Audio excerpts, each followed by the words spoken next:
సిద్దిపేటలో ఇయ్యాల వాడు చిల్లర్ గాడు ఒకడు చక్రధర్ గౌడ్ అనేటోడు చిల్లర్ 420 లుచ్చానా కొడక. అరే చక్రధర్, నీకే చెప్పేది, రాజకీయం నేర్చుకో, రాజకీయం ఎట్లా చేయాలనేది నేర్చుకో, కానీ పెద్ద స్థాయి లీడర్ల మీద మాట్లాడు మేం మాత్రం ఊకోంరా. చెప్తున్నాం, నీకు స్ట్రాంగ్ వార్నింగ్ ఇది. గుద్దా వలదంగా ఉంటది బిడ్డ, తప్ప ఏమున్నది.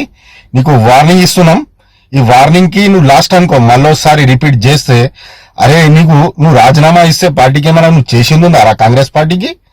నువ్వు పుట్టిగా కాంగ్రెసా?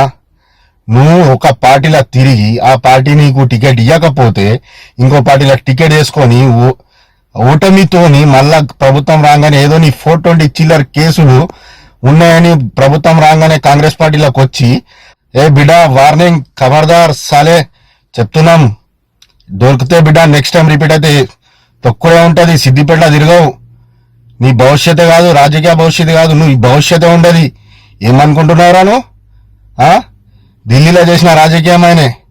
నువ్వు నీ రాజకీయంలో వచ్చే ఎన్ని సంవత్సరాలు నువ్వు ఏమనుకుంటున్నావు బిడ్డ?